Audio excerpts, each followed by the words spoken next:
Welcome everybody to another edition of the Cover 2 podcast. I am Nick Nenad and I will be by myself today for this version of the Cover 2 podcast.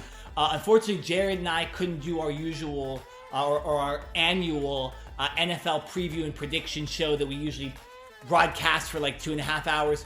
We're too busy getting ready for our respective big time events that we're going to be attending this week.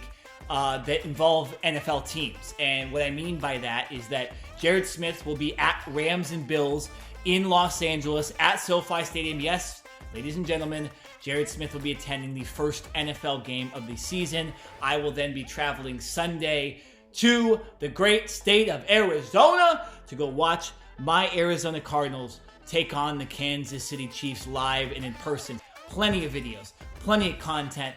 Live content. I may go after Jackson Mahomes. I may go after Juju Smith-Schuster, and I may even go after Kyler Murray, okay?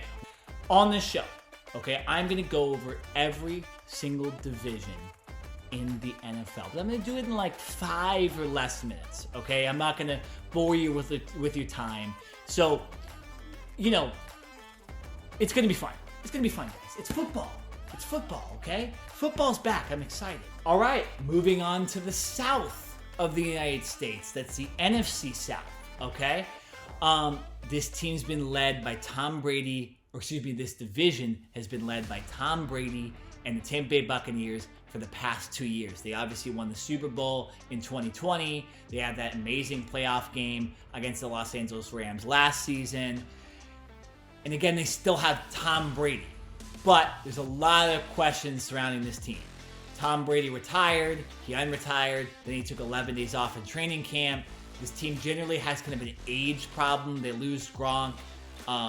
They add Julio Jones, who's not in his prime anymore. Chris Godwin's coming off an ACL. They add Russell Gage. You still have Mike Evans, but this team is just kind of, I don't know. It's weird. Okay. There's still a solid roster, but I don't know if Todd Bowles is going to be able to overcome a lot of the issues and just a lot of the weirdness around this team. Do I think this team is a playoff team? Absolutely. And do I think they have a great chance to win this division? Absolutely.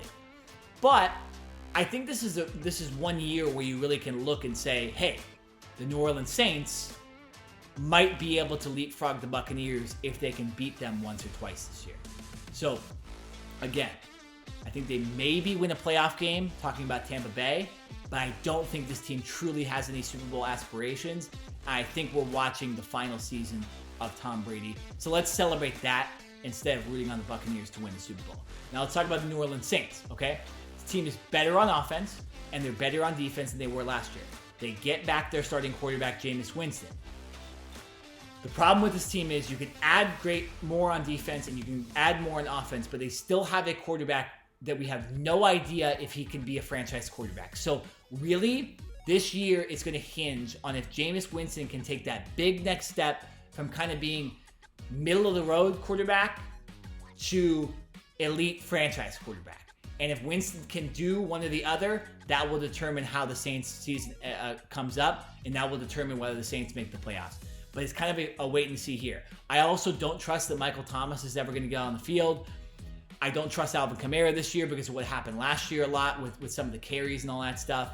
And Chris Olave is still young, so even adding him is whatever to the offense. But I do think that this team is solid, and they are potentially a playoff team. They are potentially the NFC South winners, but I can't say that until I see the success or failure of Jameis Winston. Then we look at the bottom half of the NFC South. The Atlanta Falcons are probably the worst team in the NFL. So they will be top 3 in picks. And to be honest, I'd be surprised if they win a single game in the NFC South. Mind you, a single game in the entire NFL season. There's 17 games, so they'll probably win 1 or 2. And Atlanta is a hard place to play with that stadium, but still, I couldn't even tell you who their quarterback is to start the season. So that team's going to be horrible. When you look at the Carolina Panthers, though, it's an interesting team. Now, their roster isn't that great, but they did choose to trade for Baker Mayfield, and they chose to make him the starting quarterback, and they chose to make him the captain, okay? So there's got to be something there. I believe a little bit more in Baker Mayfield. If he stays healthy, I think he can eventually lead a team to the playoffs. Not saying anything about Super Bowls, but I do think he's a playoff quarterback. And, I think if everything goes right with this team and McCaffrey stays healthy and the team is just generally in good spirits, I do think this team might be able to get close to the playoffs. And you never know. This could be kind of the surprise team in the NFL to make the playoffs. Again, though, I do think, they do play the NFC West. So that's 3 tough games. They play, Tampa Bay and New Orleans 4 times between those 2 teams. They do get 2 wins most likely against Atlanta. So, again, you never know. A little more difficult schedule than most teams, but still. I think there's something to Baker Mayfield, and you never know. This could be that surprise 7th, 6th team to make the playoffs this year.